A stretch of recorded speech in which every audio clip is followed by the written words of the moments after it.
एक आदमी की पत्नी अचानक से बहुत बीमार पड़ गई। मरने से पहले उसने अपने पति से कहा, मैं तुमसे बहुत प्यार करती हूँ, तुम्हें छोड़कर नहीं जाना चाहती। मैं नहीं चाहती कि मेरे जाने के बाद तुम मुझे भुला दो और किसी दूसरी औरत से शादी करो। वादा करो कि मरने के बाद तुम किसी और से प्रेम नहीं करोगे, वरना मेरी आत्मा तुम्हें चैन से जीने नहीं देगी। और इतना कहकर वो चल बसी। उसके जाने के कुछ महीनों तक उस आदमी ने किसी दूसरी औरत की तरफ देखा तक नहीं, पर एक दिन उसकी मुलाकात एक ऐसी लड़की से हुई जिसे वह चाहने लगा। बात बढ़ते बढ़ते शादी तक आ गई और उनकी शादी हो गई। शादी के ठीक बाद आदमी को लगा कि कोई उससे कुछ कह रहा है।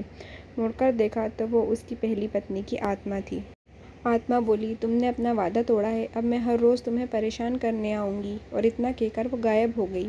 आदमी घबरा गया, उसे रात भर नींद नहीं आई।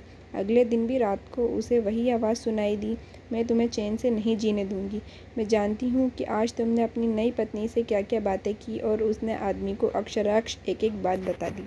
आदमी डर कर काँपने लगा। अगले दिन वह शहर से बहुत दूर एक जैन मास्टर के पास गया और सारी बात बता दी।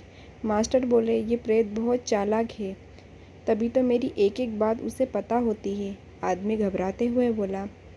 मास्टर बोले, कोई बात नहीं, मेरे पास इसका भी इलाज है। इस बार जब तुम्हारी पत्नी का भूत आए तो मैं जैसा कहूँ तुम ठीक वैसा ही करना।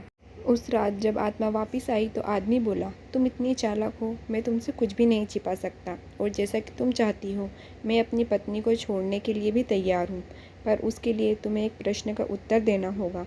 और अगर तुम उत्तर ना दे पाई तो तुम्हें हमेशा हमेशा के लिए मेरा पीछा छोड़ना होगा। पत्नी का भूत बोला, मंजूर है, पूछो अपना प्रश्न। आदमी ने फौरन ज़मीन पर पड़े हुए बहुत सारे छोटे छोटे कंकड़ अपनी मुट्ठी में भर लिए और बोला, बताओ मेरी मुट्ठी में कितने कंकड़ हैं। और ठीक उसी समय भूत गायब हो गया। कुछ हफ्तों बाद वो एक बार फिर से जैन मास्टर के पास उनका शुक्रिया अदा करने पहुंचा। मास्टर, उस भूत ने मेरा पीछा छुड़ाने के लिए मैं जीवन भर आपका आभारी रहूँगा। आदमी बोला, पर मैं ये समझ नहीं पाया कि आखिर उस प्रश्न में ऐसा क्या था कि एक झटके में ही भूत गायब हो गया।